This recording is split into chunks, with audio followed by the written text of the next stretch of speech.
जम्मू कश्मीर में रामबन जिले के राजगढ़ तहसील में देर रात अचानक बादल फटने से बड़ा हादसा हो गया, जिसमें 5 लोगों की मौत हो गई है और 5 अन्य लापता बताए जा रहे हैं। बता दें, स्थानीय अधिकारियों के अनुसार राहत और बचाव दल को तुरंत प्रभावित क्षेत्रों में भेजा गया है और लापता लोगों की तलाश के लिए अभियान लगातार जारी है। हादसे में 3 मृतकों की पहचान हो चुकी है और 2 शवों की पहचान अभी तक नहीं हो पाई।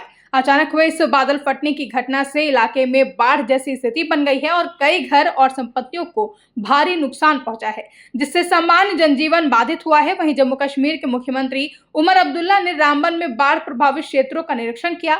उन्होंने बताया कि हालात का जायजा लिया जा रहा है। लगातार भारी बारिश के कारण कई जगहों पर राजमार्ग क्षतिग्रस्त हो गए हैं।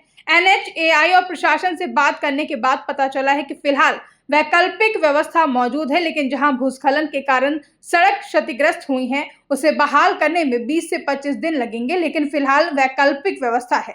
उधमपुर के आसपास के इलाकों में प्रभाव ज्यादा रहा है, जहां राजगढ़ में बादल फटने की घटना पर उन्होंने कहा कि मैंने अधिकारियों से बात की है और तत्काल राहत की घोषणा की है।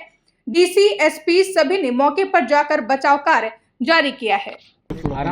हालात का जायजा लिया जा रहा है। लगातार तेज बारिशें जो हुई पिछले दिनों, उससे कई जगहों पे हाईवे को नुकसान हुआ है।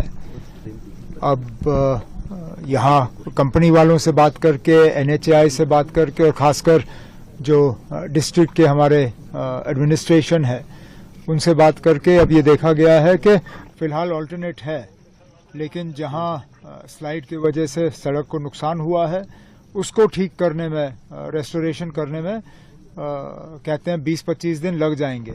लेकिन फिलहाल ऑल्टरनेट अवेलेबल है और उसको डबल साइड ट्रैफिक के लिए तैयार किया है। आजकल हमारी परेशानी ज़्यादा रामबन नहीं, जो उधमपुर के आसपास इलाके हैं, वहाँ पे नुकसान ज़्यादा हुआ है। वो ठीक हो जाए तो यहाँ से ट्रैफिक जो है हम छोड़ पाएंगे। जो बाकी इलाके थोड़े से अब इंटरनल रोड्स जो हमारे हैं, उनमें से ज़्यादातर थ्रू किए गए हैं।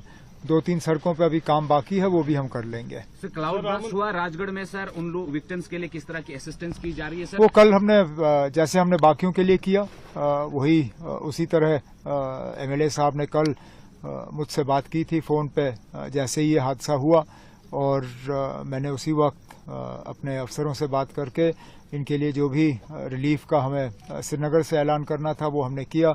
मौके पे DC साहब, SP साहब वगैरह गए थे। इन्होंने रेड क्रॉस की तरफ से जो इनके पास होता है उसका भी इंतजाम हुआ, और जो बाकी हमको इनके लिए करना होगा वो हम कर लेंगे। रामबन SDRF विक्टिम, सर जो अप्रैल में क्लाउड बर्स्ट हुआ था, अभी तक उन फैमिलीज को पूरा पैसा नहीं मिल पाया SDRF के तहत? सर ना, जितना SDRF के तहत मिलना था वो मिल गया है। अगर SDRF से हटके, क्योंकि उनको SDRF के अलावा मदद की जरूरत थी, उसके लिए हमें मरकज से बात करनी होगी, क्योंकि हमारा दायरा जो है वो SDRF तक ही है। SDRF के दायरे से बाहर जो है वहां से हमें पैकेज मांगना होगा, उस पर बात चल रही है।